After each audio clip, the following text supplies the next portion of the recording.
Bonsoir mesdames et messieurs, bienvenue dans le cadre d'Afrique Santé pour l'information sanitaire. L'objectif du millénaire pour le développement à son OMD numéro 5 fait état de la protection maternelle et infantile.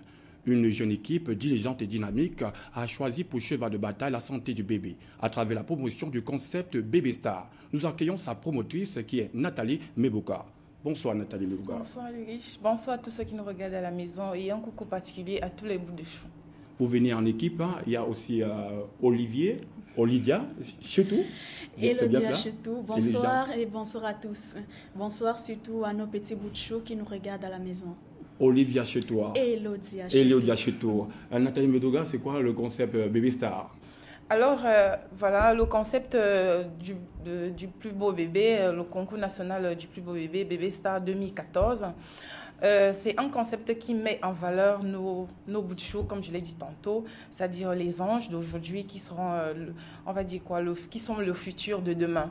Alors voilà, nous avons, c'est déjà un concept, une idée originale de Monsieur Olivier Ekoka qui est le promoteur. Moi, je suis la directrice. Bon, passer la précision en vaut la peine quand même, excusez-moi. Donc, ben voilà, nous avons pensé aux enfants, aux bébés particulièrement, c'est-à-dire de 3 mois à 24 à 26 mois. Pourquoi? Parce que nous avons remarqué effectivement que on pense beaucoup plus aux parents, c'est-à-dire il y a les journées pour les mamans, il y a également les journées pour les papas. Tout ce qui tourne, on va dire quoi, tout ce qui tourne côté festif, ça concerne beaucoup plus les parents. Alors aujourd'hui, nous avons pensé justement à ces enfants-là. Pourquoi? Parce que la beauté n'est pas uniquement au niveau de l'image. Nous, ça va au-delà. Pourquoi? Parce que nous avons constaté effectivement qu'il y a les parents, particulièrement les mamans, comme on dit toujours que c'est la maman qui prend soin de l'enfant à la maison. Bon, il y a les mamans qui ne savent vraiment pas quoi donner pour on va dire quoi, l'épanouissement de leur enfant en matière de nutrition, en matière, on va même dire, de l'épanouissement.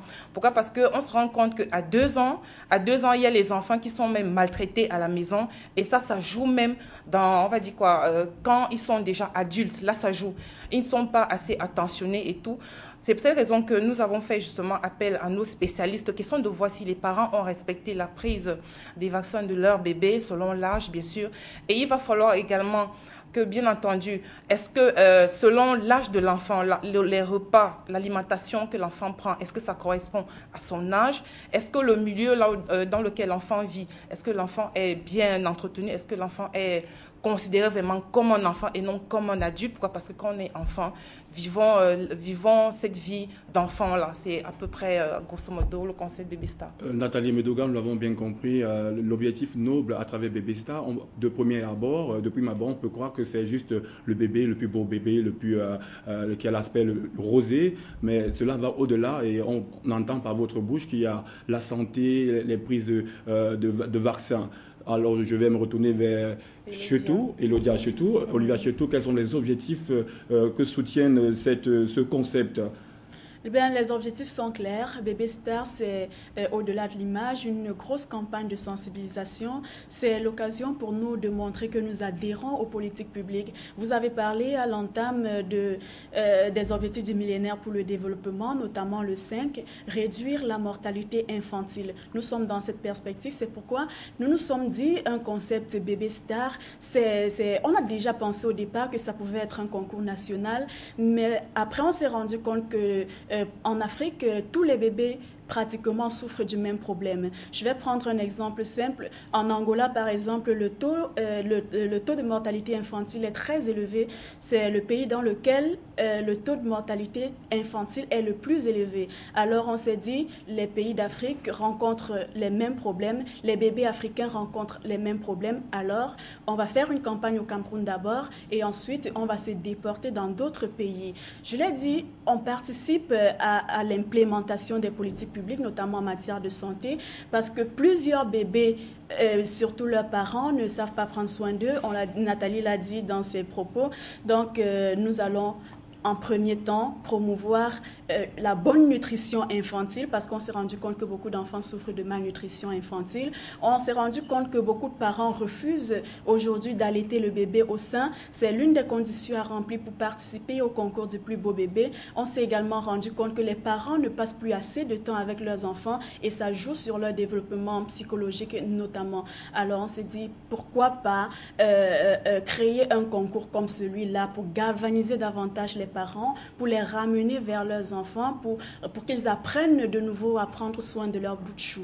Donc voilà en fait à quoi va servir Bébé Star. Au-delà de ce côté festif, Bébé Star, c'est une grosse campagne de sensibilisation, c'est une grosse campagne d'éducation à la santé et au bien-être de nos petits anges. Alors, Elodia Chetou, vous pouvez nous résumer les 3 objectifs majeurs de Bébé Star, les critères, on va dire les critères d'adhésion au concept Bébé Star. Que faut-il faire? Quels critères à remplir pour un bébé ou la maman qui en est chargée pour pouvoir intégrer ce concours? Le bébé doit être bien nutri. Et on a dit on va travailler avec une équipe de spécialistes et des médecins, surtout des pédiatres et les spécialistes de la prise en charge des bébés. À quoi ça va servir? Il sera question de mesurer, je ne sais pas comment les médecins appellent ça, l'IMC du bébé, l'indice de masse corporelle, je crois. Donc sa taille doit correspondre à son poids, doit correspondre à son âge. Parce que chez nous, quand on voit un bébé tout gros, on dit oh il est tout gros donc il est tout beau. Pourtant ce n'est pas toujours ça. Peut-être il présente des signes d'obésité, peut-être il présente une certaine maladie. Donc les médecins seront là pour ça. Voilà la première maladie que nous essayons de combattre, la malnutrition. Ensuite nous promouvons l'allaitement maternel qui est en train de disparaître et ensuite on galvanise les parents, on essaye de les rapprocher de leurs enfants parce que lors du concours il y aura une télé-réalité, il y aura une foire des bébés. Ce sera l'occasion pour les parents de montrer ce qu'ils savent faire en matière de prise en charge de leur bébé, en matière d'offre de soins à leur bébé. Donc, c'est une grosse campagne de sensibilisation, je l'ai dit. Olivia Chetou, les parents vont montrer de quoi ils sont capables en matière d'entretien du bébé, en matière de nutrition. On va achever avec Nathalie Mebouga. Les dates de clôture, c'est déjà arrêté le concours ou on peut continuer à s'inscrire? Oui, il reste, on va dire, 72 à peu près parce que justement les inscriptions ont débuté depuis le 10 mars et elles vont s'achever d'ici le 29 mars. Et le 30, il y aura un premier voting. Nous allons retenir 200 bébés parce que sans publicité aucune, nous avons enregistré jusqu'aujourd'hui déjà, je vais dire jusqu'avant-hier, que nous avons fait nos différents sondages et tout, plus de 1213 bébés. Et bon, pour la première phase de voting, nous allons d'abord retenir 200. Et puis, il va rester les 20 finalistes voilà, qui vont représenter pour dénicher le Bébé Star 2014. Si vous permettez, je veux juste rappeler que les tranches d'âge sont bien précises. Les enfants doivent avoir entre 3 et 26 mois. Bien, au départ, c'était entre 6 et 18 mois, mais après, beaucoup de parents se sont plaints. Ils ont dit, nos enfants sont à la traîne, nos enfants sont mis à l'écart. Pourquoi est-ce que nos petits bouchous ne peuvent pas participer à ce concours? Et finalement, on s'est dit, il faut ouvrir l'horizon, il faut donner la chance au maximum des bébés de participer à ce concours parce que nous sommes là pour leur bien-être. Alors, les enfants nous sommes là pour leur bien-être. Nous sommes là pour leur bien-être. Je crois que vous en avez assez dit et que les téléspectateurs et téléspectatrices sont bien conscients de l'opportunité pour le déploiement de la santé maternelle infantile qu'elles sont offertes à travers les zones d'Afrique Santé. Nous allons prendre une transition.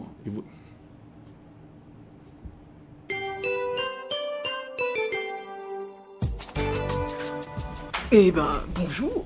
Je suis le Faco de Camtel. Vos foires sont terminées? Voici la mienne. Je serai avec vous chez moi. Vous accompagnerez vers vos amours, célébrerez la femme et d'autres encore.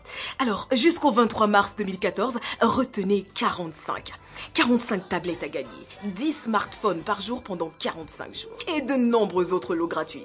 Vous le voyez, c'est une grosse foire à l'internet mobile au débit de Camtel. Participer est simple. Vous gagnez une tablette ou un smartphone autant de fois que vous souscrirez des forfaits Faco Access, Smart, Confort, Top, Pro, Day, Week ou Night. Je vous ai pas dit, pendant 45 jours, le Faco classique coûte 15 000 francs TTC. C'est ça, la foire Faco. Et ce n'est pas fini. Africa, Hemerea, The road we have traveled so far has been long. In 1994, when we opened our first office in Equatorial Guinea, we focused on an idea that few saw: a bank by and for the Equatorial Guineans. So today, half the people looking for a bank in this country choose CCEI Bank, and 65% of companies trust in us. Because we were the first to open branches where none existed.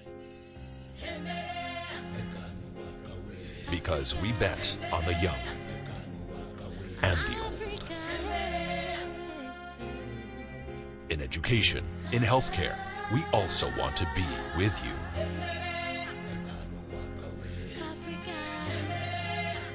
We successfully advise entrepreneurs and anyone who needs our services. We are leaders beyond Equatorial Guinea, and because of you, we continue to grow in the rest of the world.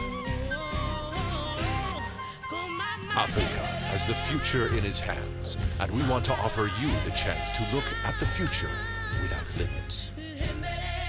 We are happy to participate in each one of your successes. Because today and every day we continue to invest in this country, in businesses, infrastructure. You remain our priority. For success is our priority.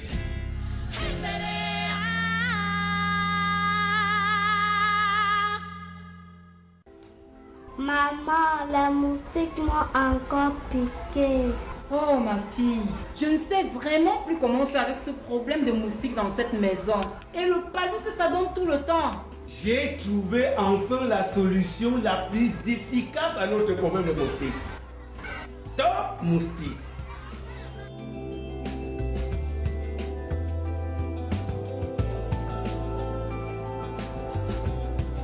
Merci papa, j'ai très bien dormi aujourd'hui. Sans moustique, grâce à ça.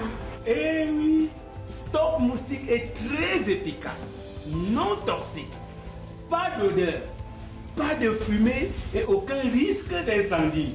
Stop Moustique est disponible dans les boutiques, supermarchés et pharmacies. Stop Moustique, profitons-en. I hate Mondays. Yeah, they're the worst. No worries, man. Everything will be alright. Yeah, man.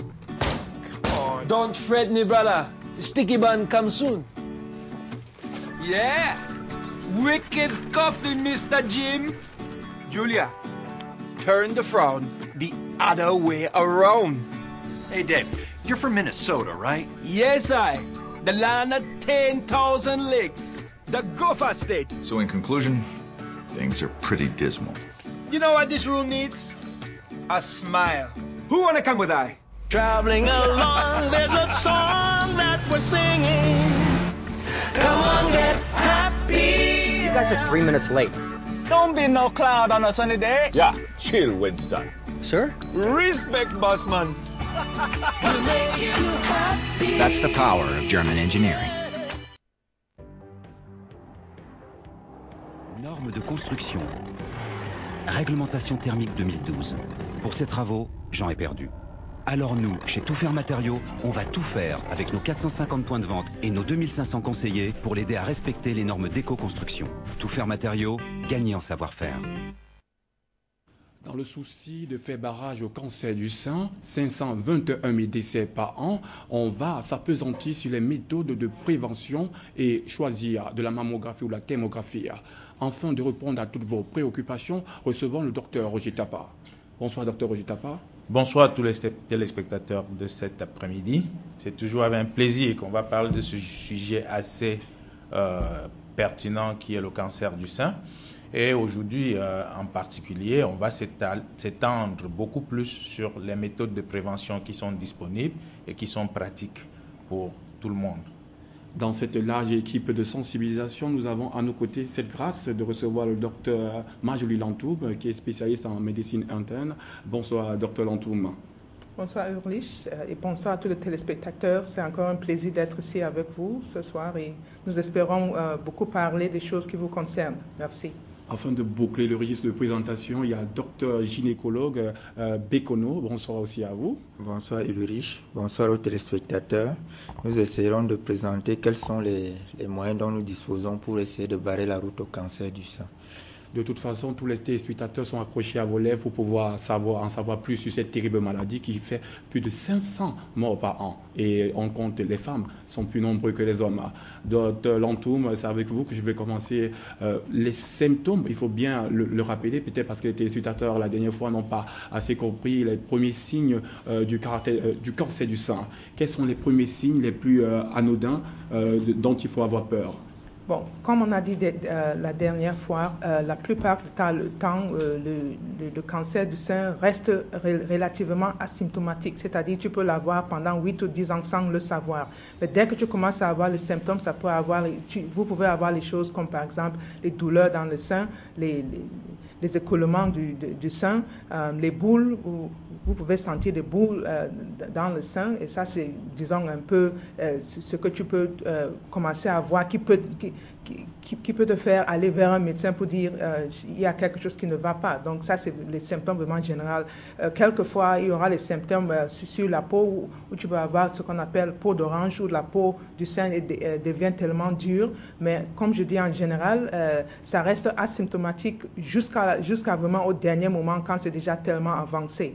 Et mon collègue docteur Bekono peut nous aider aussi avec d'autres symptômes. Docteur Bekono, voilà une introduction assez logique. Docteur Bekono, dans le registre des signes annonciateurs du cancer du sein, on peut compter, le docteur l'a si bien dit, l'apparition d'une bosse ou nodule au niveau des seins. Le sein peut prendre un aspect peau d'orange ou alors aussi avoir une rougeur sur le tiers. On peut enregistrer quoi comme d'autres signes? Un écoulement au niveau du mamelon, une déformation au niveau du sein, un ganglion, j'appelle ganglion parce que c'est communément appelé comme ça dans le jargon courant, un ganglion au niveau de l'aisselle, un membre supérieur qui prend du volume,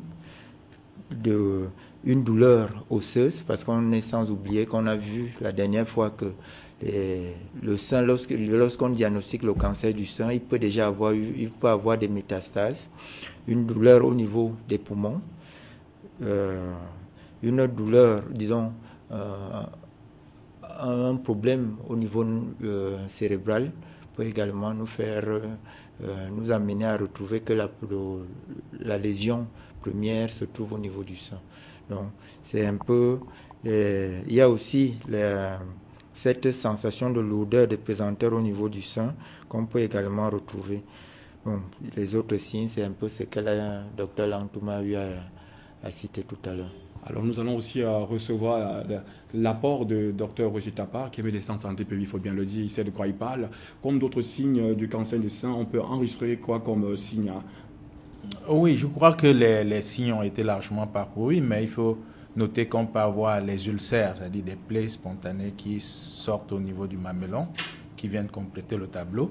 Mais ce qui est important de savoir ici, c'est que ces symptômes arrivent généralement tard, avant qu'on ne puisse vraiment faire quelque chose pour le malade. Donc, il est tellement important de revoir un peu la prévention, ce dont le malade dispose pour ne pas en arriver là. Alors là, les téléspectateurs en ont pour leur compte. Comment reconnaître le cancer du sein? Vous le savez déjà. À suffisance, on pourrait rajouter, docteur Tapar, sous votre contrôle, il arrive parfois que le téton de la femme est eczémateux, c'est-à-dire qui fait l'objet de l'apparition de fréquentes blessures. Parfois, le mamelon change de couleur aussi. Tout à fait. On peut aussi le noter dans le même registre des signes annonciateurs. Alors, les causes, téléspectateurs hors champ ont demandé d'insister sur les causes. Les causes, docteur Roger Tapar, je vais continuer avec vous. Les causes du cancer du sein, quelles sont les différentes causes dans notre environnement immédiat qui pourraient provoquer cette terrible maladie? Oui, les causes, parlant des causes du cancer du sein, on doit s'intéresser à des causes qui sont environnementales, des causes qui sont même culturelles et des causes génétiques. On s'est largement étalé là-dessus. Mais on va s'appesantir beaucoup plus sur les causes qui sont fréquentes chez nous. Vous voyez, le cancer il y a un groupe de causes en médecine dit idiopathique, c'est-à-dire c'est un groupe de causes des cancers dont la cause n'a pas été spécifiée. Ça peut être une catégorie. Mais notons que c'est l'alcool. Les études récentes qui datent de l'année dernière confirment que 15% des cancers du sein sont liés à la consommation de l'alcool. Ça, il faut qu'on se le dise. Et on ne peut pas le faire sans se référer dans nos sociétés actuelles pour voir jusqu'où ça reflète la vérité ou non. Vous vous rendez compte que de plus en plus, les jeunes filles consomment de l'alcool. Les mamans consomment de l'alcool. En Afrique, ce n'est plus un secret pour personne.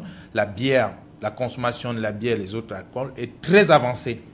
Et qu'aujourd'hui, on dise que 15% du cancer du sein est lié à la consommation de l'alcool et qu'on remarque que la consommation de l'alcool parallèlement est élevée, ce n'est qu'une corrélation qui mérite une attention particulière.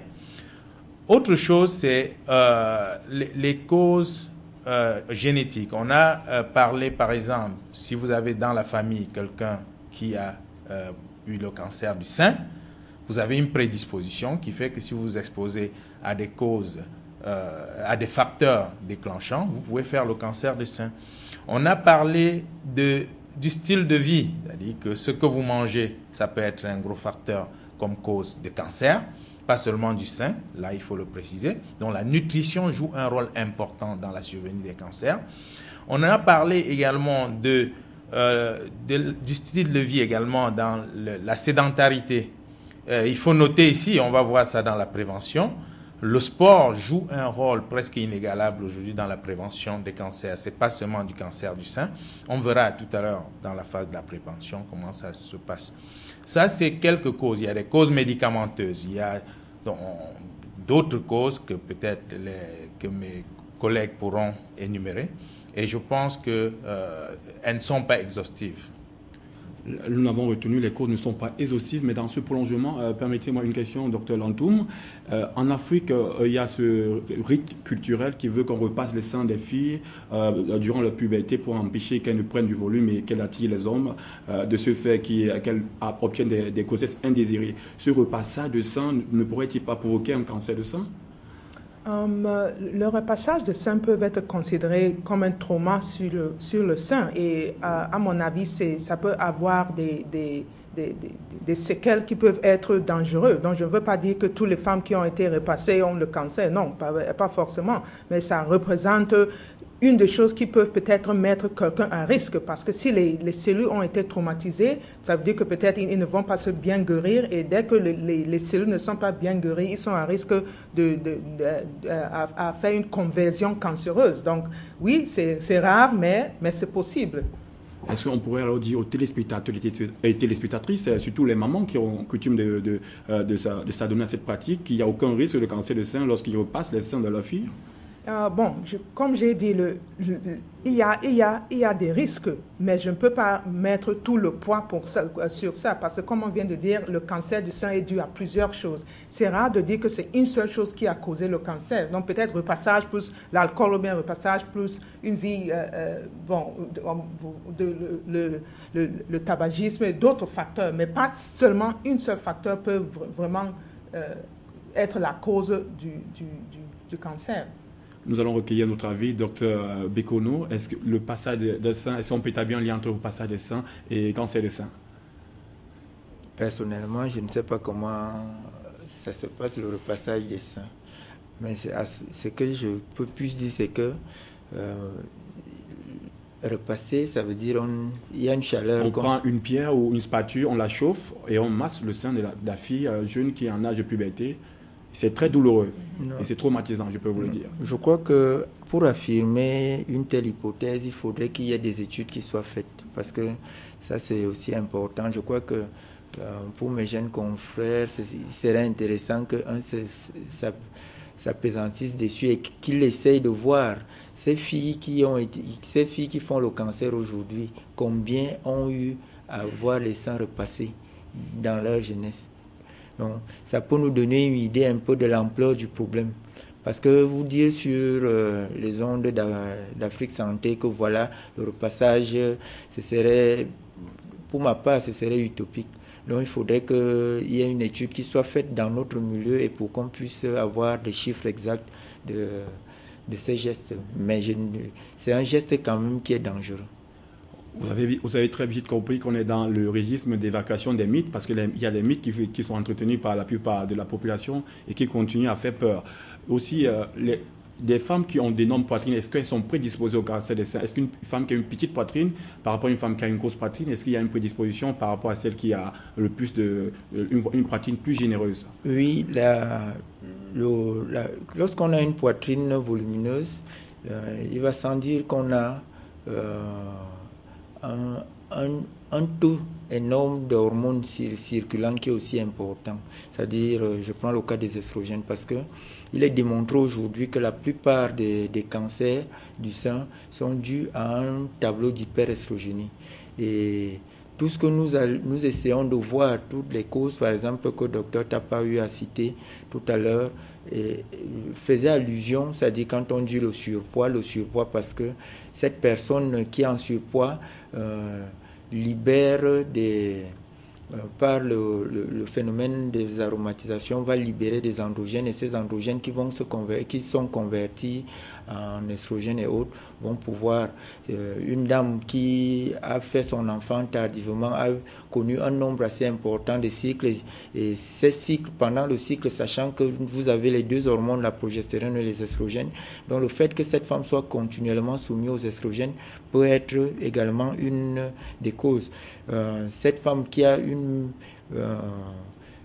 qui voit ses règles très tôt, ou celle qui a une ménopause tardive a également eu à être exposée à un nombre de cycles élevé, et ça prédispose. Et il va aussi sans dire, celles qui ont connu des irradiations telles que Tchernobyl, telles que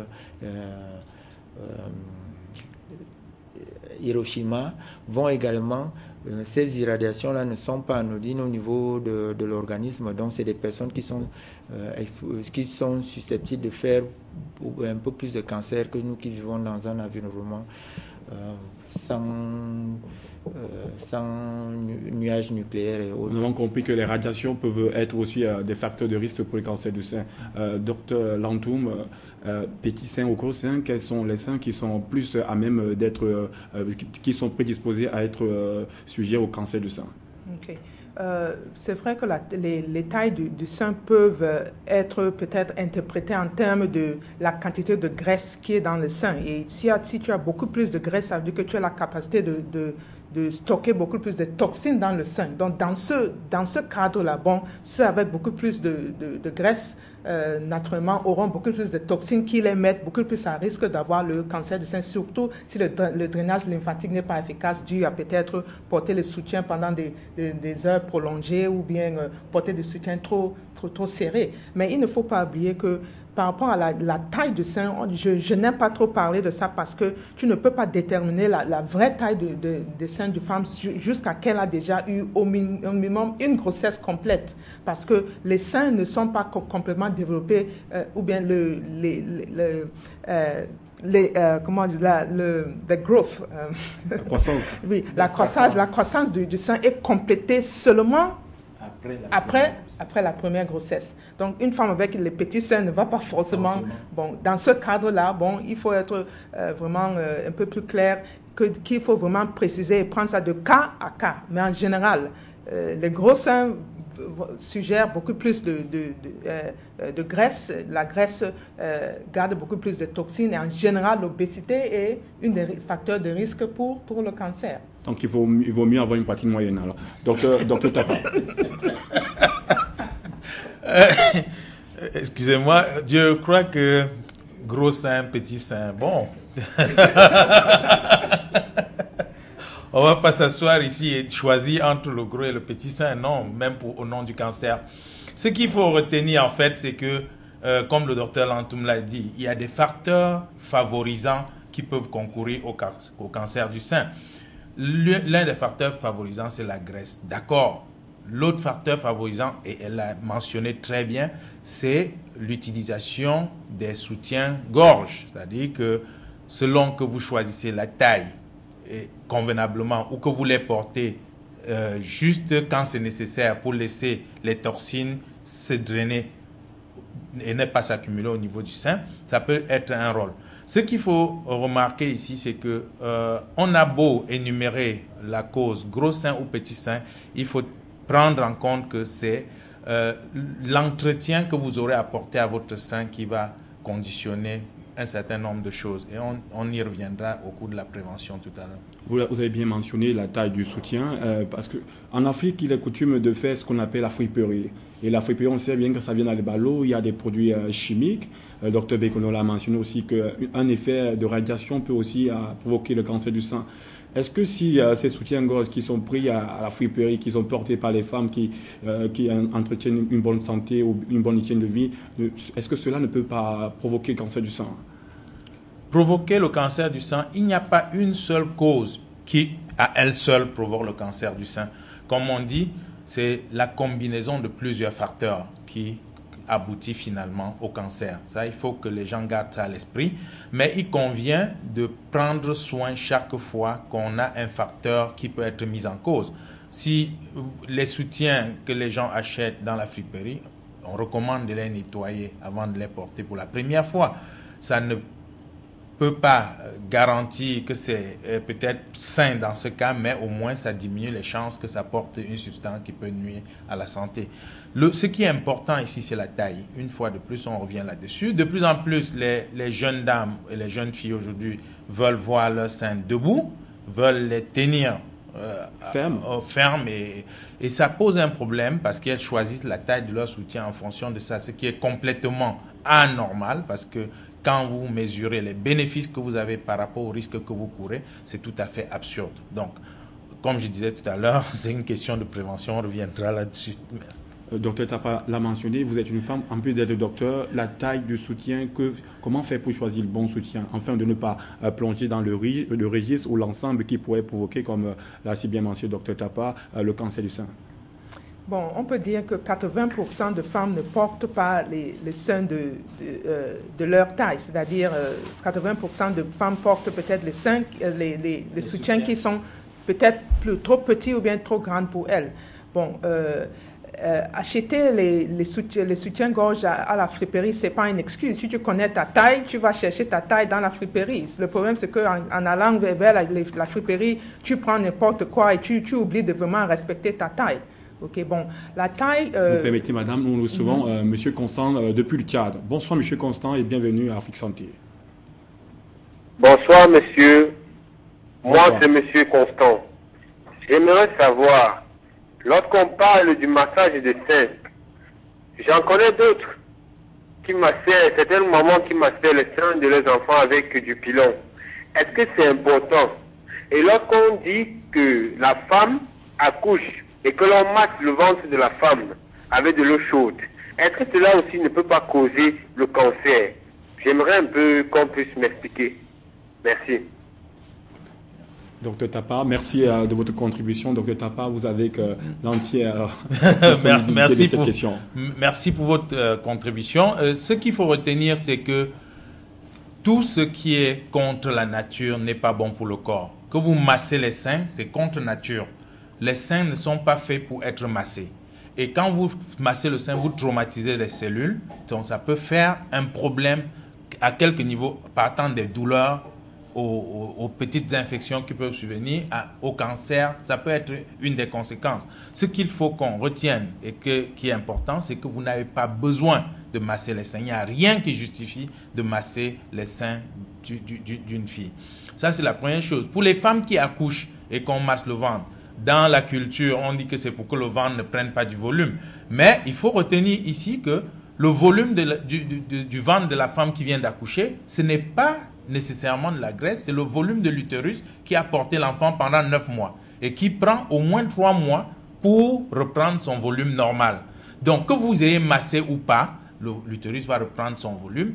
Le tout, c'est que la femme reprenne des habitudes de vie qui sont compatibles avec une bonne santé. Notamment, on dit, dès que c'est possible, commencer l'exercice physique.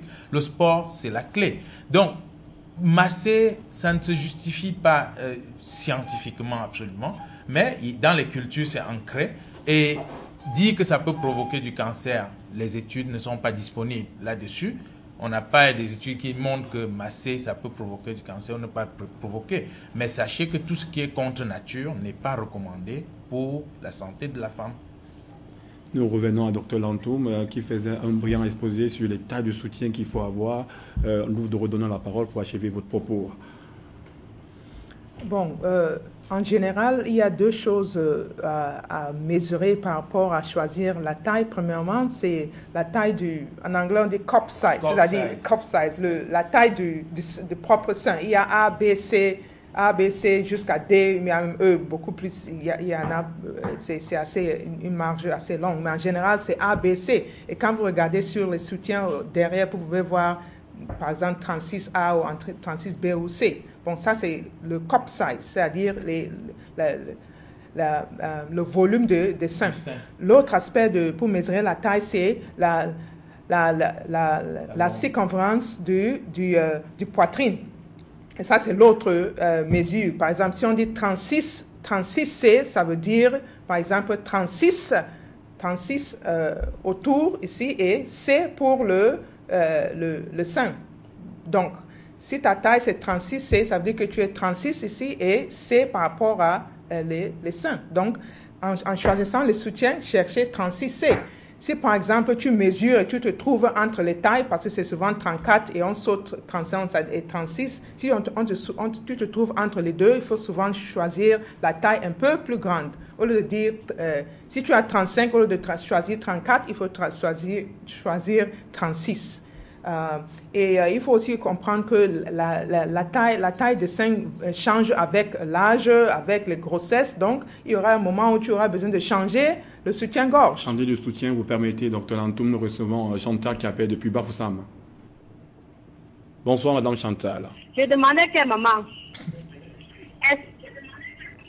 est-ce qu'on peut soigner quand, avec les comprimés, ou les remèdes?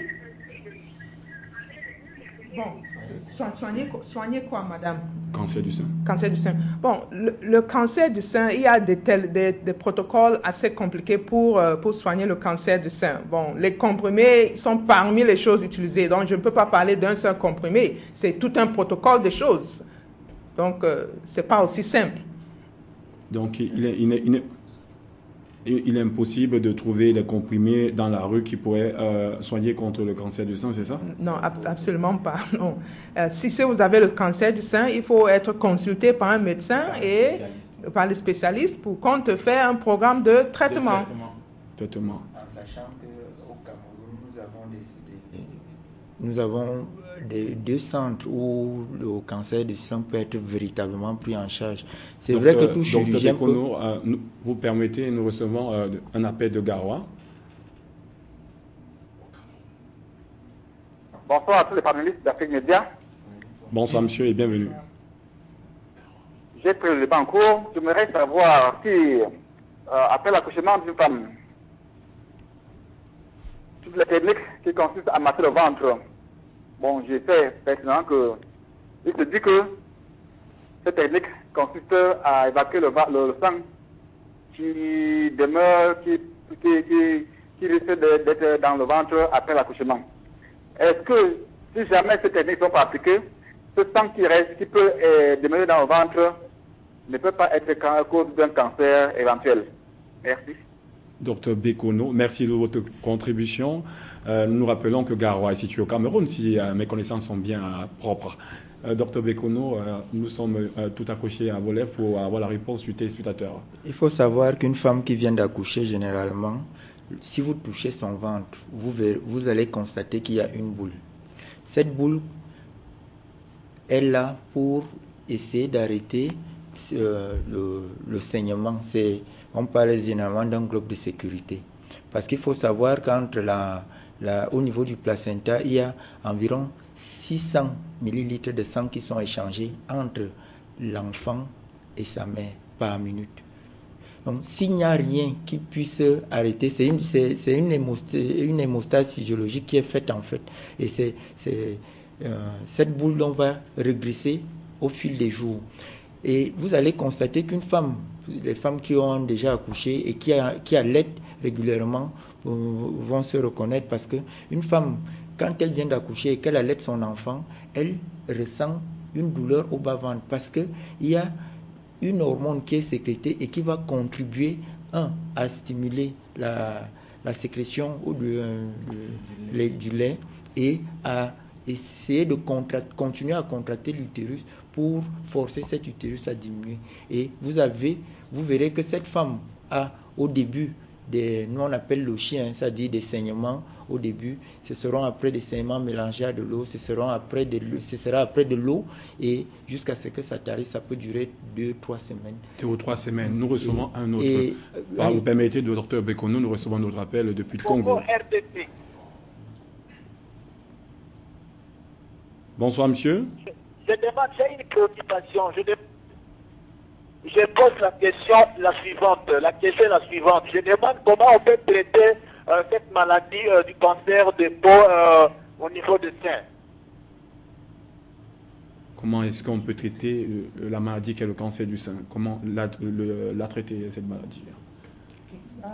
Par rapport au traitement du cancer du sein, comme on vient de dire, il faut d'abord consulter un spécialiste. Et ça dépend de sorte de spécialistes. Il y a des spécialistes dans la médecine alternative, il y a des spécialistes dans la médecine conventionnelle. Dans la médecine conventionnelle, en général, il y a trois modalités. Il y a la chimiothérapie, la radiothérapie et la chirurgie. Et dans la médecine alternative, il y en a plusieurs, ça dépend de vraiment où tu veux aller. Il y a la médecine chinoise, il y a la médecine africaine, il y a les naturopathes. Il y a tellement, le champ est tellement vaste par rapport à ça. Donc tu dois d'abord t'informer pour voir comment est-ce que tu veux être soigné. Et c'est à partir de là que tu peux choisir le genre de spécialiste où tu veux être encadré. Ça, c'est d'abord ça. Donc, notre problème qu'on voit souvent ici en Afrique, c'est qu'on ne connaît pas d'abord à qui aller. On se trouve n'importe où et on écoute n'importe qui. Donc, la première chose, c'est t'éduquer par rapport à ta maladie pour que tu puisses faire le bon choix par rapport à le genre de traitement que tu désires. Docteur Tapa, Dr Lamtoum a bien répondu à la préoccupation du téléspectateur. Parmi les causes, nous avons remarqué que la plupart des femmes prennent le pouvoir en Afrique. On les voit à la direction des grands postes. Et il y a aussi un style de vie qui s'attache à cela, qui est calqué sur l'occidental. Il faut accoucher très tard. Les grossesses tardives peuvent aussi provoquer le cancer du sein, vu que l'oestrogène augmente, puisque c'est la grossesse qui ralentit le taux d'oestrogène dans l'organisme. Vu qu'il n'y a pas de grossesse, elles accouchent très tard, donc elles ont un taux d'oestrogénie assez élevé. Comment réagir par rapport à cela? Oui, il y a plusieurs façons. On ne va pas dire aux femmes d'accoucher très vite pour éviter le cancer du sein. Non, loin s'en faut. Les femmes qui accouchent tard, il est évident, on a parlé à cause du taux d'oestrogène élevé, que c'est un facteur favorisant. Et une fois de plus, on revient, ce n'est pas un seul facteur qui peut être à l'origine du cancer du sein. Et donc, ces femmes qui ont un style de vie sédentaire, c'est là où on revient. Le style de vie sédentaire, c'est un tueur silencieux. Ça, il ne faut pas qu'on se le dise, ce n'est pas seulement pour le cancer du sein, pour votre santé, c'est un problème grave. On a occidentalisé la vie en Afrique, au point où on est arrivé au stade où les hommes deviennent un peu comme les chiens de Pavlov, c'est-à-dire qu'on a une cloche pour la secrétaire, on a une cloche pour le chauffeur, on a une cloche peut-être pour... Il ne reste plus que la machine qui va nous faire manger. Mais il faut retenir que c'est un problème sérieux pour la santé en Afrique, et particulièrement pour les femmes qui restent assises à longueur de journée sans bouger. Il faut comprendre que ça a des répercussions très néfastes sur l'état de santé. Et il faut changer ce style de vie. Il ne faut pas rester sur place au bureau à longueur de journée. Il faut se déplacer de temps en temps. Il faut être mobile et compléter cela avec une hygiène de vie assez efficace. Peut-être qu'on reviendra dessus. Et donc, le système de vie, le mode de vie sédentaire et les risques sont réels, c'est un problème sérieux, il faut le prendre en compte.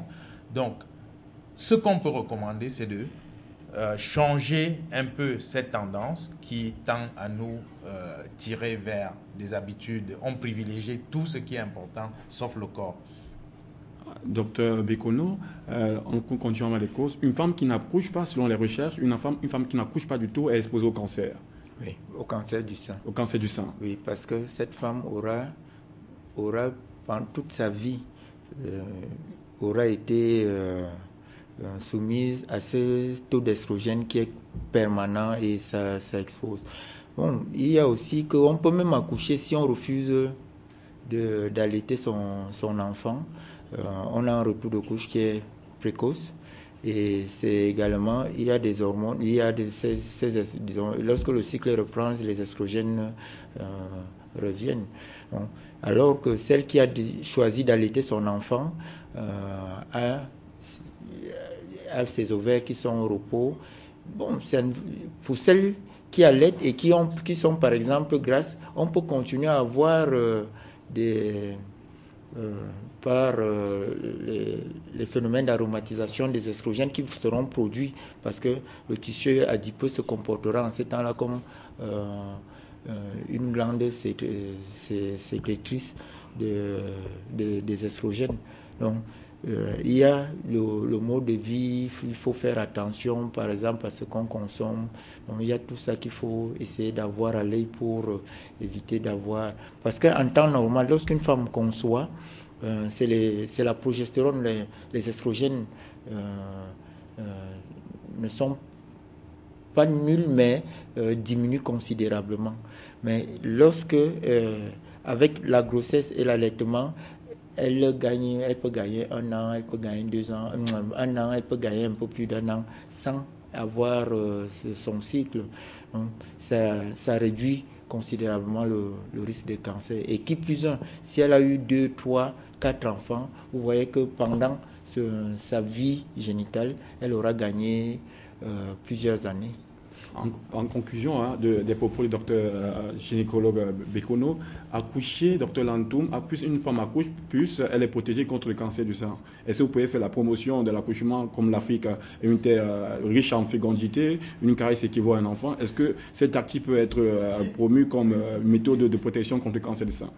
Absolument pas, parce que comme nous venons de dire plusieurs fois, le cancer n'est pas causé par une seule chose. Donc, même si j'ai 10 bébés, je peux avoir le cancer. Ça n'a rien à voir avec le nombre de bébés. S'il y a d'autres facteurs à risque, bon.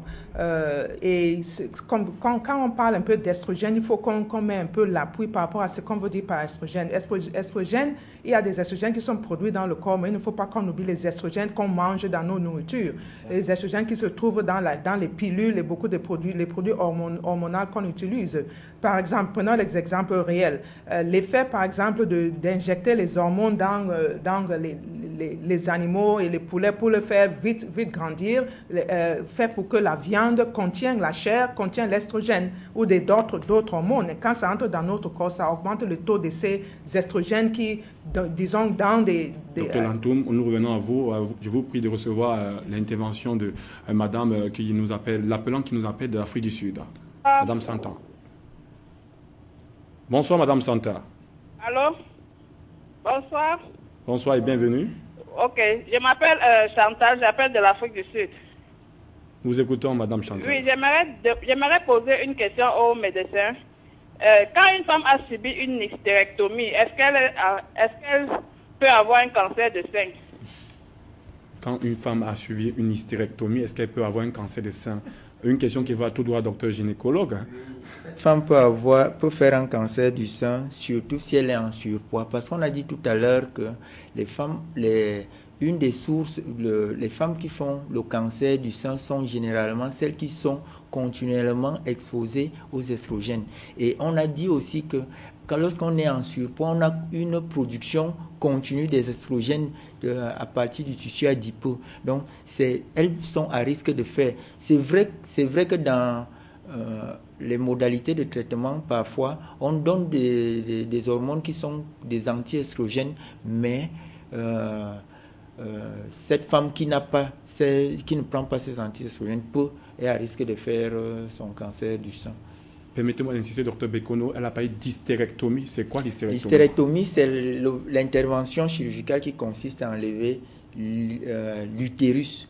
Maintenant, ça va dépendre. Elle est totale lorsqu'on enlève l'utérus et le col, et elle est subtotale lorsqu'on enlève simplement la partie supérieure de l'utérus en laissant le col en place. Et lorsqu'on enlève cet utérus, est-ce que cela peut provoquer, parce que là, je voulais aussi comprendre, un cancer du sein. Je suis d'accord que c'est un ensemble de choses. Hein. Non, je crois que c'est la préoccupation du téléspectateur. Non, ça ne peut pas expliquer la genèse du cancer du sein. Parce que le cancer du sein, nous sommes en train de, comme nous le disons depuis la dernière fois, que c'est un tableau d'hyperestrogénie, c'est-à-dire les estrogènes sont produits au niveau des ovaires, mais pas au niveau de l'utérus. Voilà, ça, il faut. Voilà de quoi calmer la peur de celles qui croient qu'ils n'ont plus d'utérus.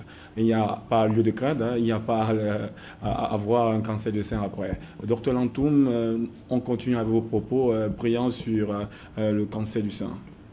Bon, je voulais demander quel aspect vous voulez. J'ai commencé à parler de l'aspect des estrogènes qu'on consomme dans les aliments. Oui. Dans les aliments. Donc, comme je disais, les poulets qu'on mange, la viande qu'on mange, si toutes ces choses ont été élevées avec les hormones, on risque d'avoir les taux des hormones dans notre corps assez importants pour que ça cause la puberté précoce et beaucoup d'autres choses, parce que c'est lié à l'augmentation de l'estrogène dans le corps, surtout si nous sommes aussi obèses, parce que l'estrogène, le dépôt d'estrogène est la masse adipeuse. Donc c'est dans ce cas que, comme on disait, la vie d'une femme, même si elle accouche 10 enfants, il y a d'autres aspects qu'on doit vraiment considérer avant de... Il y a d'autres aspects qu'on doit considérer. Nous recevons Madame Edwige depuis le Gabon. Bonsoir, Madame. Oui, bonsoir monsieur. Bonsoir, cher médecin. Bon, j'ai un souci. Est-ce que une personne qui souffre de l'hyperprolactinémie est en proie au cancer du sein? C'est tout ce que j'ai comme préoccupation ce soir. Est-ce que quelqu'un qui souffre d'hyperprolactinémie, je peux savoir si une personne nous écoutons qui souffre de l'hyperprolactinémie, donc le lait qui coule dans les seins, est en proie au cancer du sein.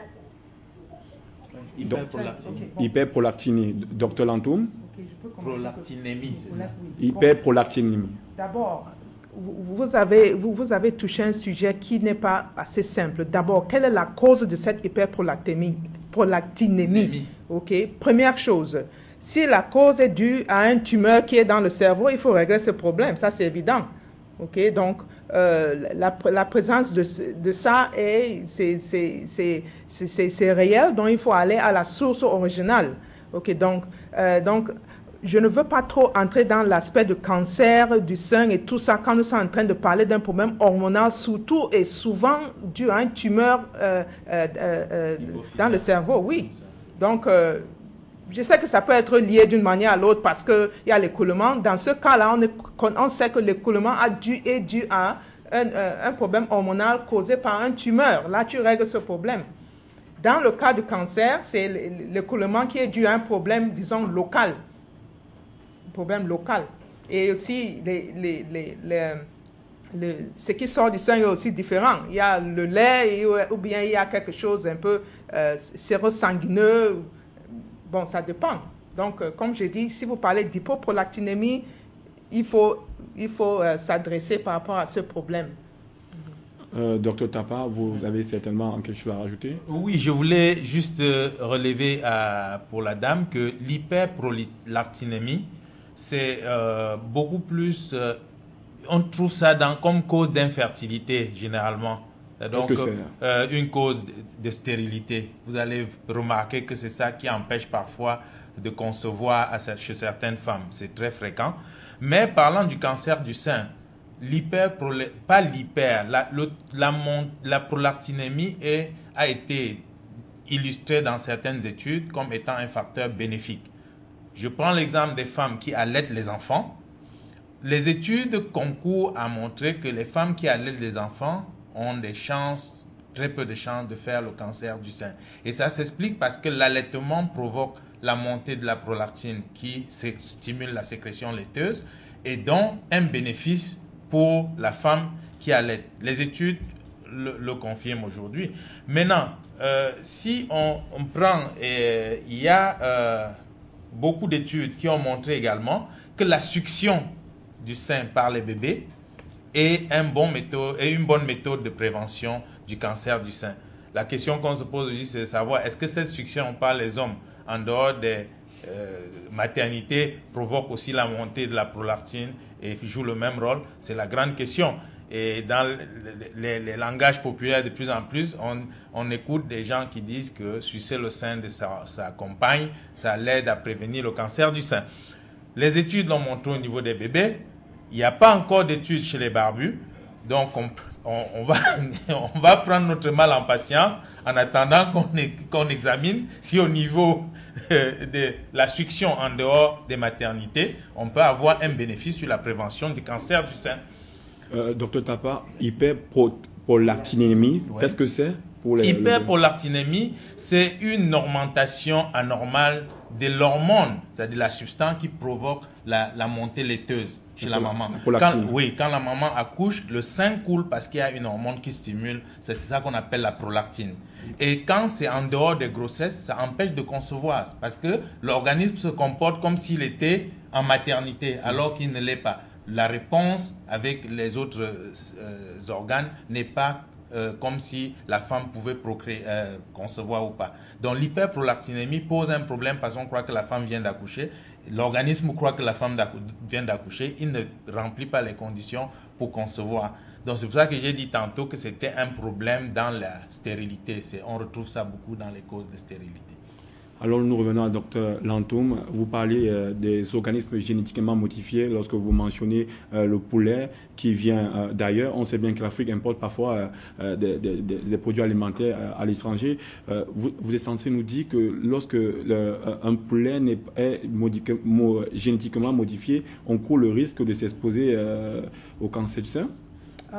Dans notre cas, je ne suis pas en train de parler de poulets génétiquement modifiés. Ça, c'est tout un autre sujet. Je suis en train de parler de poulets qui ont été élevés d'une manière qui n'est pas normale par rapport à les antibiotiques et les hormones qui sont donnés au poulet. Okay? Donc, je ne sais pas exactement, votre question, c'est de savoir... Parce qu'il y a des méthodes d'élevage, il y a des méthodes d'élevage à travers des produits chimiques. Ok, bon. Donc, ce qu'on veut dire alors, c'est que l'idéal, la manière d'élever toutes ces choses-là, c'est d'une manière naturelle. Naturel veut dire quoi? Que ça mange de la terre, par exemple, pour le poulet du village est l'exemple. Ça mange ce que ça trouve. Au lieu les poulets qui sont enfermés dans les fermes et qui sont donnés les provendres qui ont des produits chimiques et d'autres choses pour stimuler leur croissance. Donc ça veut dire que le poulet de village, pour manger la chair, ça peut me prendre peut-être 3 mois, mais dans l'autre cas, dans 6 semaines, le poulet est déjà à table. Donc, ce que je suis en train de dire, c'est que si vous voulez éviter d'augmenter les taux de tous ces produits chimiques qui se trouvent dans ces poulets, il faut manger, par exemple, le poulet du village. Le problème, Dr Lantoum, c'est que le poulet du village, ça ne prend pas vite de grosseur. Et pour 1 million d'habitants, ça va mettre beaucoup de temps. Docteur gynécologue, la pilule pourrait-elle causer le cancer du sein? Non. Aujourd'hui, la pilule ne cause pas, d'après les études que j'ai eues à parcourir, ne cause pas le cancer du sein. Il est même, disons, cette pilule peut même être considérée comme un des moyens protecteurs du cancer, mais on attribuerait certains cancers comme le cancer de l'endomètre, je crois bien, à la consommation de pilules. Mais cancer du sein... Le cancer du sein, docteur Tapa, vous l'avez certainement dans votre pratique, la pratique de votre métier, constaté que les jeunes filles prennent, même des personnes âgées, donc des personnes âgées de plus de 30 ans, prennent des pilules pour pouvoir, comme méthode de contraception. Est-ce que ce ne serait pas aussi un facteur exposant? Comme disait le docteur Bekono, les études ne confirment pas une relation étroite entre le cancer du sein et les oestrogènes, et les oestrogènes consommés et la consommation des pilules, s'il vous plaît. Mais il faut noter quand même qu'il y a des relations étroites qui ont été établies entre certains cancers et la consommation des pilules, notamment au niveau de l'endomètre, au niveau de certains organes. Je crois même au niveau de l'ovaire, il y a des spéculations sur la contribution des pilules sur le cancer de l'ovaire. Mais au niveau du cancer du sein, il n'y a pas d'études disponibles qui montrent qu'il y a une relation directe entre leur consommation et le cancer du sein. Nous allons aussi évoquer... Bon, la pilule peut être dangereuse et peut être, je dirais quoi, accusée si après la ménopause, cette femme décide de faire ce que nous appelons généralement un traitement hormonal substitutif.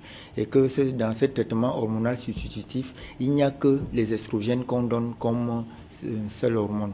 Donc c'est là où on attribuerait, par exemple, c'est là où on attribuerait peut-être la genèse du cancer du sein, de son cancer du sein, parce que de cette dame-là à la pilule, tout en sachant que plus de 50% des cancers du sein surviennent généralement après la ménopause, après 65 ans.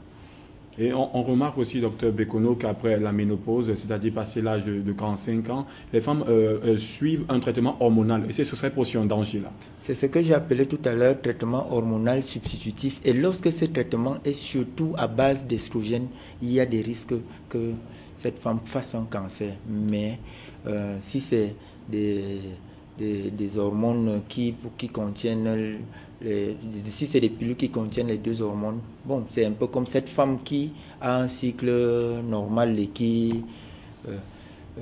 Donc il faudrait bien faire attention après la ménopause sur la consommation d'hormones. Oui. Il faut bien voilà, que ce ne soit pas des hormones à base d'estrogènes exclusivement qu'on prescrive. Okay. Recevons Isidore depuis le Burkina Faso. Bonsoir et bienvenue. Oui. Bonsoir à tous les panélistes qui sont sur le plateau. Merci. Et merci pour tout l'effort que vous faites pour nous. J'aimerais savoir, maman, par rapport au soutien dont vous aviez parlé, que si on doit porter le soutien, peut-être le 32, supposons 32, si on mesure 32, on doit aller prendre 35. À ce que je sache, j'ai ma petite soeur à la maison, elle, qui dit, si tu portes le soutien 35, or toi qui as peut-être le soutien 32, ça peut augmenter tes seins, donc vaut mieux tu portes le 32 qui doit bien serrer tes seins. Quel conseil est-ce que vous pouviez nous donner afin qu'elle même puisse comprendre? Merci. Merci, monsieur. Dr Lantoum, vous excellez dans ces démonstrations. Bon, il faut simplement bien discuter avec ta fille pour un peu comprendre le but de porter les soutiens. Bon, c'est vrai qu'il y a le soutien qu'on porte pour, par exemple, quelques aspects sociaux, peut-être pour porter une certaine robe, tu dois porter une certaine soutien-gorge. Mais nous parlons du soutien que tu portes de jour à jour, la majorité du temps que tu portes le soutien. Bon, si la taille n'est pas bonne, ça veut dire que tu es en train de causer le blocage lymphatique au niveau des seins. C'est ce que nous sommes en train de dire. Si ta fille veut porter ça seulement pour aller pour une balle, pour porter ce qu'on appelle les sexy ou quelque chose comme ça, bon, c'est pas grande chose. Mais si elle veut faire ça tous les jours, là, il y a vraiment un problème. On doit un peu discuter pour qu'on l'aide à faire des choix. Il y a des choses qu'on peut porter au lieu de soutien-gorge. Par exemple, j'ai l'exemple, si on peut le mettre un peu, c'est-à-dire c'est un peu la pression sur le sein est un peu plus équilibrée. On les appelle les camisoles. Donc, ça encadre mieux le sein sans vraiment à mettre trop de pression. Mais même avec toutes ces choses aussi, les camisoles, il faut aussi bien choisir la taille. Okay? Et ce que nous sommes en train de dire aussi, c'est que dès que tu n'as pas besoin de porter le soutien, il faut l'enlever.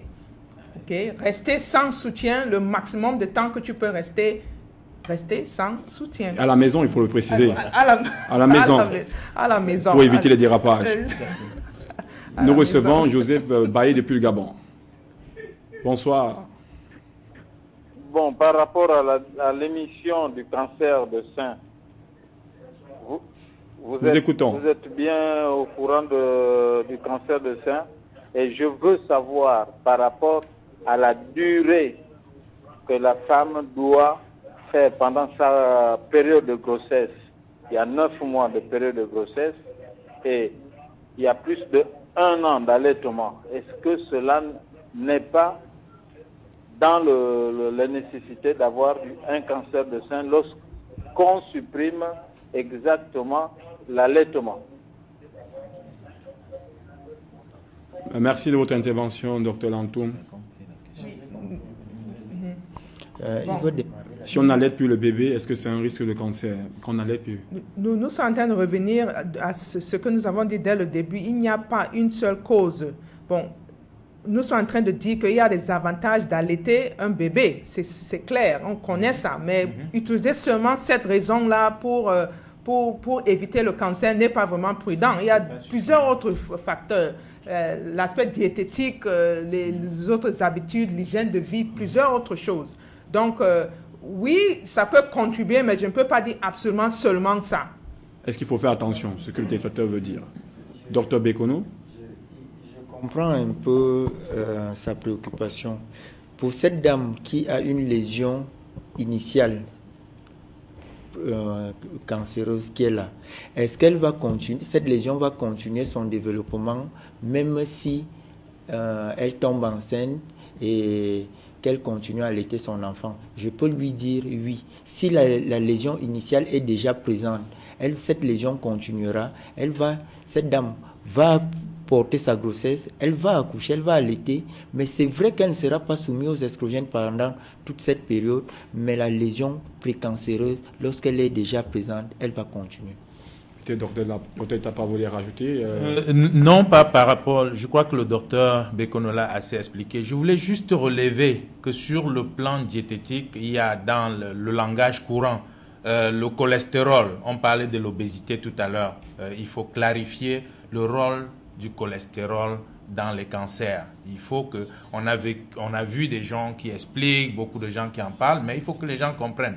Qu'est-ce que c'est d'abord que le cholestérol et quelle est la contribution? Docteur Tapa, vous allez continuer. Nous recevons Gagné Mazé, si j'ai bien prononcé, depuis le Mali. Bonsoir. Bonsoir à tous les panélistes d'Afrique Média. Bonsoir. Avant toute chose, permettez-moi de saluer tous les efforts que vous faites pour l'Afrique, parce que nous n'avons pas une autre tribune comme celle-ci. Je suis Ngani Mazé Eli Deri. J'appelle depuis le Mali. Eh bien, j'ai 2 questions à poser. La première, c'est que j'ai ma copine, depuis qu'elle a commencé à porter des soutiens qui la serrent, et elle est allée à l'hôpital parce que ça a sorti les boules. Il y a eu les boules dans son sein, sur les 2 côtés. Il y a eu les boules. Le médecin lui a dit que si elle prend un médicament, elle ne pourra pas allaiter les enfants. Et maintenant, je voudrais savoir si cela peut avoir un inconvénient. La deuxième question, c'est qu'il y a une information qui circule sur Facebook, soit disant que un homme qui tète le sein de sa femme, cela est un traitement qui pourrait guérir le cancer du sein. Donc c'est ce que j'avais à vous poser. Merci. Que Dieu vous bénisse, Afrique Média. Merci de votre bénédiction, Dr Tapa. Vous avez tout la possibilité de répondre. Oui, c'est vrai l'information sur Facebook qui dit que la succion, j'en parlais tout à l'heure, sucer le sein ne guérit pas le cancer. Il faut faire attention. Sucer le sein, la tétée, c'est-à-dire que par le bébé pendant l'allaitement, a prouvé être une méthode de prévention pour le cancer du sein, pas une méthode de traitement. Mais, comme je disais tantôt, la tétée par les barbus, c'est-à-dire que les hommes en dehors les hommes mariés. de l'allaitement, n'a pas prouvé être une méthode de prévention. Les études n'ont pas encore été faites. C'est pour ça qu'il est demandé aux hommes tantôt de prendre leur mal en patience. On va faire des études peut-être pour démontrer les liens entre les tétées des hommes et le cancer du sein, mais ce n'est pas encore disponible. Ça, c'est une chose. La deuxième chose, c'est que parlant de votre femme qui porte les soutiens et qui a des boules qui apparaissent, ça, c'est un élément qui permet de se référer au spécialiste pour un suivi permanent. Parce que dit qu'elle ne pourra pas allaiter, il n'y a que le spécialiste en fonction de l'état, de l'évolution de ces boules qui pourra déterminer si effectivement c'est vrai ou pas vrai. On ne peut pas, sur la base des antennes, parler d'un malade qu'on ne connaît pas avec une certaine certitude. Donc, c'est mieux de se référer chez son médecin traitant pour qu'il puisse déterminer si effectivement elle pourra continuer à allaiter ou pas. Ça, c'était pour l'autre question. Docteur Bekono, vous avez quelque chose à rajouter? Je voudrais déjà signaler à ce téléspectateur que c'est vrai, nous parlons du cancer. Le cancer, au tout début, il est inexpressif, il ne fait pas mal. On l'a et on ne sait même pas qu'il se passe quelque chose dans son corps. Donc quand on arrive déjà au stade du cancer, c'est là où on découvre qu'on a un réel problème. Et je pense que l'effort que nous voulons faire, que nous sommes en train de faire en ce moment, c'est d'amener les gens à prendre conscience que le cancer est une réalité et nous devons aller au-devant en essayant de dépister. C'est pourquoi nous sommes là ce soir. Et c'est pourquoi nous essayons d'attirer leur attention. Parce que même quand on va leur parler de la prévention, ce sera pour que toutes les Africaines soient conscientes, peut-être, et même les femmes du monde soient conscientes que le cancer, chacune peut faire le cancer parce que on a vu comme on a vu il n'y a pas très longtemps que les causes étaient multifactorielles. Multifactorielles. Nous recevons, avec votre permission, de M. Robert qui appelle depuis le Cameroun. Ok. Bonsoir, M. Robert. Bonsoir. Nous vous écoutons. Bonsoir à tous les panélistes. Bonsoir. Et je vous souhaite vraiment une grande salutation, surtout pour le métier que vous faites, qui aide les gens à soulager leur peine. Je n'ai pas une question particulière concernant le cancer des seins ou pas, mais j'aimerais juste savoir comment est-ce que vous, les médecins qui intervenez là sur le plateau, on peut faire pour avoir votre contact. Hein? Nous, on a envie de savoir comment est-ce qu'on peut faire pour vous rencontrer d'une façon particulière, vos coordonnées. Il fallait, je ne sais pas si c'est possible. Je dis que ça peut être quelque chose comme la publicité. Mais à la réception, vous pouvez peut-être nous donner la possibilité d'avoir vos coordonnées. C'est bien compris. Pour avoir des choses vraiment un peu... je ne sais pas comment dire, peut-être secrètes, mais quand on devrait peut-être que vous puissiez nous aider. Hein? Et il y a des sujets aussi, je ne sais pas si vous avez déjà fait, parce que ça ne fait pas longtemps que je suis vraiment scotché à tout média. Il y a des sujets, des maladies comme l'hypertension, qui, vous savez, c'est à la mode ici, là, dehors maintenant. Tellement les gens sont avec la misère, les gens ne contrôlent plus leur santé. Et l'obésité a eu à prendre le dehors. Il y a l'hypertension, il y a le diabète, des maladies chroniques, là. Vous voyez, je ne sais pas si vous avez programmé les débats ou bien des émissions comme celle-ci pour ces maladies-là. Mais en attendant, vraiment, j'aimerais que vous puissiez nous permettre d'avoir vos contacts, plus particulièrement le docteur Tapa et madame, j'ai oublié son nom. Docteur Lantoum. Voilà. Merci de contribuer à l'Afrique Santé. Les numéros vous seront communiqués par nos standards et par acquis de droit. Docteur Tapa, nous revenons sur le cholestérol. Le cholestérol. Il était question d'éclaircir le rôle précis. Qu'est-ce qui est le cholestérol d'ailleurs? Parce que de plus en plus dans le langage, on entend le cholestérol, c'est mauvais, ça donne le cancer. Il y a le mauvais cholestérol, il y a le bon cholestérol. Il faut faire la part des choses. Il n'y a pas deux types de cholestérol, il y a un seul cholestérol.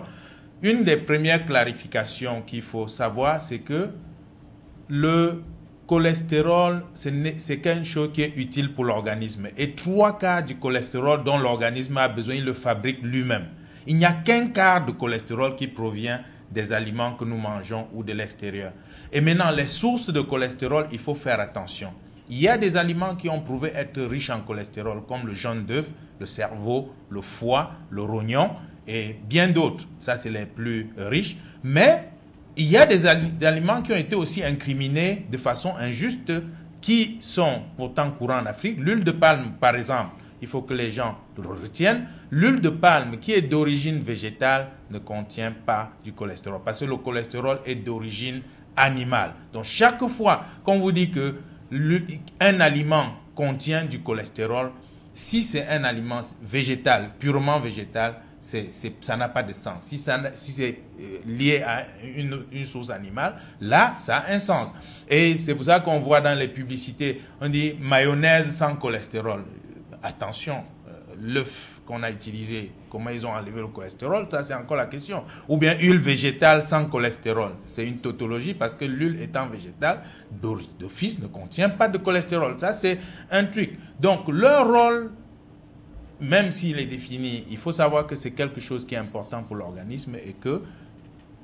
Docteur Tapa, ouais. Votre réponse entraîne une autre question. Monsieur Ndomo depuis l'Afrique du Sud, nous vous recevons. Bonsoir.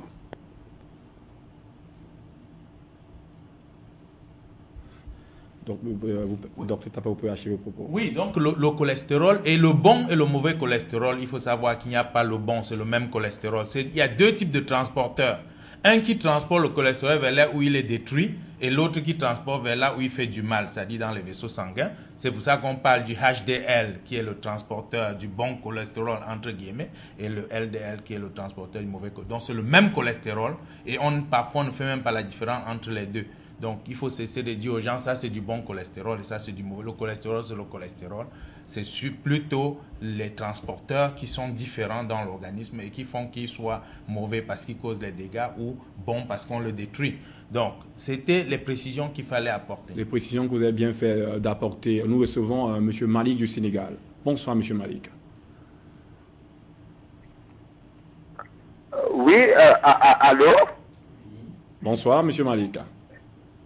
Allô? Bonsoir, monsieur Malik. Oui, moi, c'est monsieur Malik depuis le Sénégal. J'appelle tout simplement parce que ma femme, on a 3 enfants. Et quand on parle de cancer de sang, là, je comprends très rapidement ce que ça veut dire, mais parce que toute explication que vous avez donnée là-bas, je suis en train de comprendre.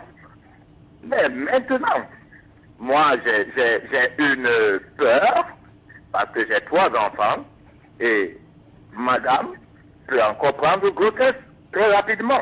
Mais est-ce que quand un sein est coupé parce qu'il y a eu cancer et que maintenant je dois encore mettre un autre enfant parce que nous, Africains, on sait ce que c'est, hein, il faut beaucoup d'enfants pour que la famille ne meure pas.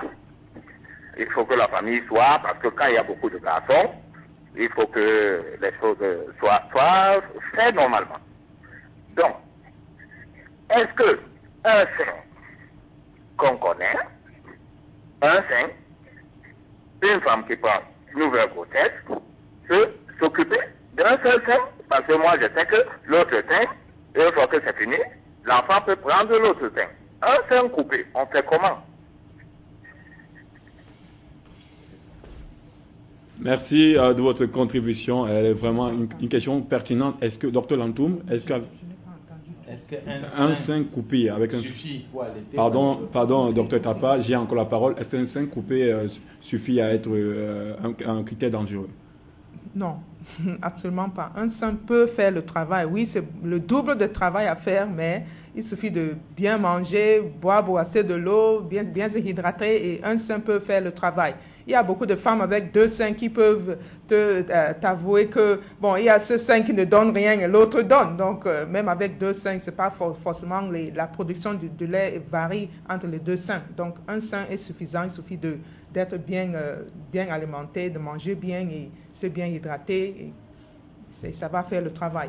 On recueille aussi l'avis du gynécologue. Est-ce qu'un seul coupé est un handicap?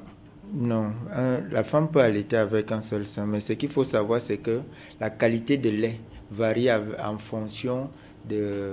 varie avec l'âge de l'enfant. Parce qu'au début, on vous dira que non, c'est le colostrum qui est là avec des vitamines pour essayer de nettoyer le tube digestif, mais la qualité de lait va donc varier avec. Donc, un seul sein peut faire le travail des 2 seins sans qu'il y ait problème. Mais ce qui est bien à savoir, c'est que le diagnostic du cancer de sein est difficile lorsque la femme allaite. Parce que le sein morphologiquement, il a changé et ça devient difficile pour faire un diagnostic pendant le rôle. À moins que ce soit une lésion évidente, mais lorsque c'est une boule qu'on ressent, c'est vraiment difficile de la mettre, de pouvoir diagnostiquer. Donc il est donc difficile de faire un diagnostic chez une femme enceinte Non, surtout, j'ai bien dit, chez la femme qui allaite, c'est parfois difficile de poser le diagnostic d'un cancer du sein, surtout quand ce cancer ne s'exprime pas par une lésion évidente. Docteur Lantoum, vous avez, concernant les types de traitements, la thermographie, vous l'avez opposé à la mammographie. Quels sont les avantages d'une thermographie par rapport à une mammographie? Okay. D'abord, la thermographie, c'est un test, disons, étude, qu'on utilise les rayons infrarouges qui sont simplement utilisés comme dans une caméra pour prendre, disons, une photo des seins. C'est effectivement ça, parce que les seins produisent une chaleur dans les vaisseaux, dans le sein. Et à travers ça, on peut voir les débuts des cancers, disons de 8 à 10 ans avant que un autre test comme la mammographie peuvent nous donner la même réponse. Et la raison dont ça se passe, c'est parce que la thermographie est une étude physiologique. Et au contraire, la mammographie, c'est un test anatomique. Ça veut dire qu'avec la thermographie, on peut voir les vaisseaux qui sont en train d'alimenter même les petites tumeurs. C'est pourquoi on peut apprécier ça même à partir de 8 ans ou 10 ans avant la mammographie. Pour la mammographie, ça doit atteindre une certaine taille de boule pour vraiment bien voir ça et à ce moment-là, diagnostiquer le cancer. C'est pourquoi c'est très commun quelquefois de voir une femme qui a fait la mammographie vraiment sérieusement chaque année et peut-être 10e ou 8e année, elle vient, on lui dit « Madame, vous avez le cancer du sein ». C'est parce que la boule n'avait pas atteint le tumeur, disons le seuil pour la mammographie. Donc, la thermographie nous sert alors à voir ce problème très tôt avant que ça devienne, disons, évident. Et comme on dit souvent, le dépistage se fait quand tu sens que tu es normal, pas quand tu as déjà une boule. C'est le meilleur moment de faire le dépistage de cancer.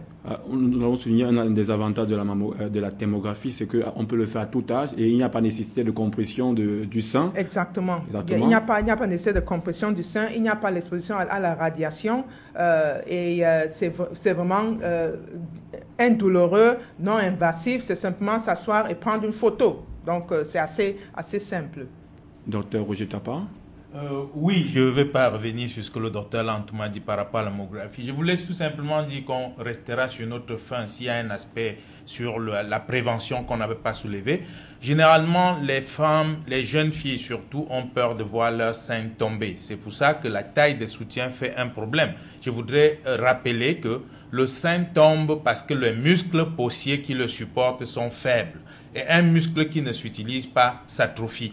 le sein doit faire un mouvement d'environ 9 cm de haut en bas, 6 cm latéralement, pour que le muscle possier se renforce et garde le sein droit. D'où l'intérêt du sport. Et quand vous gardez les seins attachés dans les seins serrés, il y a très peu de chances que les seins puissent être mobiles et renforcent le muscle possier. Donc, pour la prévention, sachez que l'absence des soutiens, du port de soutien, ne fait pas tomber les seins. Au contraire, ça permet aux seins de faire les exercices qui renforcent le muscle possier et qui permet donc de garder les seins plus debout. Ça, c'est la précision qu'il fallait apporter. Il faut noter que le problème est grave. 3/4 des femmes qui ont le cancer du sein ont été prouvées porter le soutien sur une base trop régulière. Donc, il faut prendre le problème au sérieux. Et si il faut le comprendre, ce n'est pas nécessaire de porter le soutien quand on n'en a pas besoin. Ça, on ne le dira jamais assez.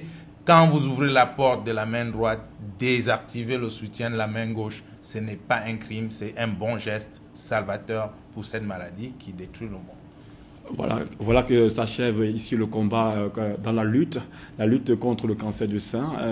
Nous disons merci à nos chers téléspectateurs, Dr Tapa, Dr Lantoum, Dr Bekono. Nous remercions aussi à toute l'équipe technique qui a travaillé à la réalisation de cette noble émission. Nous disons aussi merci à tous les téléspectateurs et téléspectatrices qui ont valeureusement contribué aussi à cette émission, qui a ajouté de leur part, de leur manière, une pierre à cet édifice. Nous vous disons à bientôt. D'ici là, à votre santé. Au revoir.